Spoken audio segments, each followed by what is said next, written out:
ಜೀವನವನ್ನು ನಡೆಸುತ್ತಿದ್ದರು. ಪತಿ ಸೇವೆಯಲ್ಲಿ ನಿರತರಾಗಿದ್ದವರು. ಆದರೆ ಮುಂದೆ ಈ ಶ್ರೀ ಮಾತೆಯವರೇ ಶ್ರೀರಾಮಕೃಷ್ಣರ ಲೀಲಾ ಕಾರ್ಯವನ್ನು ಮುರಿದು ಆದ್ದರಿಂದ ಸ್ವಲ್ಪ ಮಟ್ಟಿಗೆ ತೆರೆಯಿಂದ ಆಚೆಗೆ ಬರಲೇಬೇಕಾಗಿದ್ದಂತಹ ಸಂದರ್ಭದಲ್ಲಿ ಅವರು ತೀರ್ಥಯಾತ್ರೆಗೆ ಅಥವಾ ತೀರ್ಥಯಾತ್ರೆಗೆ ಹೋಗಲು ಒಪ್ಪಿಗೆಯನ್ನು ಹೇಳಲಿ. ಶ್ರೀ ಶಾರದಾ ದೇವಿಯವರಿಗೆ ನನಗೆ ಹೋಗಲು ಸಾಧ್ಯವಾಗದಿದ್ದ ತೀರ್ಥಕ್ಷೇತ್ರಗಳಿಗೆ ನೀನು ಹೋಗಿ ಬಾ ಎಂದು ಶ್ರೀರಾಮಕೃಷ್ಣರ ಸಂಕಲ್ಪ ಕೂಡ ಆಗಿತ್ತು. ಅಂದರೆ ನಾನು ಹೋಗಿರ್ತಕ್ಕಂಥ ಸ್ಥಳದಲ್ಲಿ ನೀನು ಹೋದರೆ ನನ್ನ ಜೊತೆ ನೀನು ಕೂಡ ಇದ್ದೀಯಾ, ಅಂದರೆ ನಾನು ಹೋಗಿರ್ತಕ್ಕಂಥ ಪ್ರದೇಶಗಳು ಅಥವಾ ತೀರ್ಥಕ್ಷೇತ್ರಗಳು ಏನಿದ್ದಾವೆ ಅವುಗಳನ್ನು ನೀನು ನೋಡಿದ ಹಾಗೆ, ನಾನು ಹೋದ್ಮೇಲೆ ನೀನು ನೋಡಿದ ಹಾಗೆ, ನಾನು ಹೋದ್ಮೇಲೆ ನಾನು ಹೋಗಿರದೇ ಇರ್ತಕ್ಕಂಥ ಸ್ಥಳಕ್ಕೆ ನೀನು ಹೋಗು ಅಂತ ಮುಂಚೆನೇ ಹೇಳಿದ್ರಂತವರು. ಆ ಸಂಬಂಧ ಹೇಗಿತ್ತು ಅಂತಕ್ಕಂಥದ್ದನ್ನು ನಾವು ಇಲ್ಲಿ ನೋಡಬೇಕಾಗುತ್ತೆ. ಅಂದರೆ ಶ್ರೀರಾಮಕೃಷ್ಣರು ಕೂಡ ಮುಂಚೆನೆ ಅಂದರೆ ಮಾರ್ಮಿಕವಾಗಿ ನುಡಿದಿದ್ರು. ಅಂದರೆ ಮುಂಚೆನೆ ಹೀಗಾಗುತ್ತೆ ಅಂತ ಅವ್ರಿಗೆ ಗೊತ್ತಿತ್ತಲ್ಲ, ಹಾಗಾಗಿ ಅವರು ನುಡಿದಿದ್ರಂತೆ. ಶ್ರೀ ಮಾತೆಯವರು ಕೈಗೊಂಡ ತೀರ್ಥಯಾತ್ರೆಗಳಲ್ಲಿ ಅವರ ಜೊತೆಯಲ್ಲಿದ್ದ ಭಕ್ತರು ಅತ್ಯಂತ ಭಾಗ್ಯವಂತರೇ ಸರಿ. ಏಕೆಂದರೆ ತಮ್ಮ ಅತ್ಯುನ್ನತ ಆಧ್ಯಾತ್ಮಿಕ ಭಾವಗಳನ್ನು, ಅತ್ಯದ್ಭುತವಾಗಿರುವ ಅನುಭವಗಳನ್ನು ಸದಾ ತಮ್ಮೊಳಗೆ ತುಂಬಿ ಸಮರ್ಥವಾಗಿ ಅಡಗಿಸಿಟ್ಟುಕೊಳ್ಳುತ್ತಿದ್ದ ಶ್ರೀ ಮಾತೆಯವರು ಮೇಲ್ನೋಟಕ್ಕೆ ಸಾಧಾರಣ ಶ್ರೀಯಂತೆಯೇ ಕಾಣುತ್ತಿದ್ದರು. ಎಂದೆಂದಿಗೂ ಲಜ್ಜೆಯ ಆವರಣದಾಚೆ ಹೆಜ್ಜೆ ಇಡದ ಪರಮ ವಿನಮ್ರ ವ್ಯಕ್ತಿತ್ವ ಅವರದು.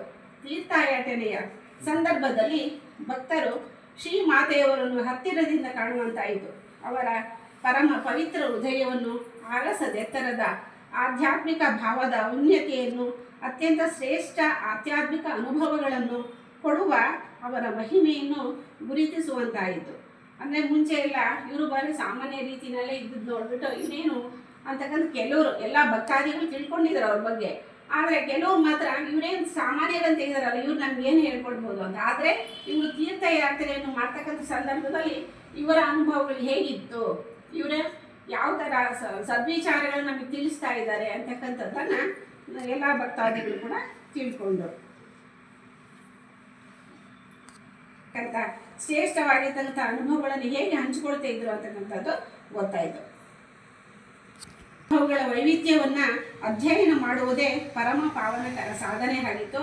ಹಾಗೆ ರೋಮಾಂಚನಕಾರಿ ಅನುಭವ ಕೂಡ ಆಗಿತ್ತು. ಯಾರಿಗೆ ಅಂತ ಹೇಳಿದ್ರೆ ಭಕ್ತಾದಿಗಳಿಗೆ, ಅವರ ಜೊತೆಗಿದ್ದ ಭಕ್ತಾದಿ. 886 ಆಗಸ್ಟ್ 30ನೇ ದಿನಾಂಕ ಎಂದರೆ ರಾಮಕೃಷ್ಣರು ನಿರ್ಯಾಣದ 15 ದಿನಗಳ ಬಳಿಕ ಶಾರದಾ ದೇವಿಯರು ಗೋಲ ಮಾ ಲಕ್ಷ್ಮಿ ನಿಕುಂಜ ದೇವಿ ಅಂದರೆ ಮಾಸ್ಟರ್ ಮಹಾಶಯನ ಹೆಂಡತಿ ಇವರು, ಹಾಗೆ ಪ್ರಸಿದ್ಧವಾಗಿರ್ತಕ್ಕಂಥ ಯೋಗೀಂದ್ರ ಮತ್ತು ಯೋಗಾನಂದ, ಕಾಳಿ ಪ್ರಸನ್ನ, ಸ್ವಾಮಿ ಅಭೇದಾನಂದ ಮತ್ತು ಲಾಟು ಸ್ವಾಮಿ ಅದ್ಭುತಾನಂದ ಇವರ ಜೊತೆಗೂಡಿ ಬೃಂದಾವನ ಯಾತ್ರೆಗೆ ಹೊರಟರು.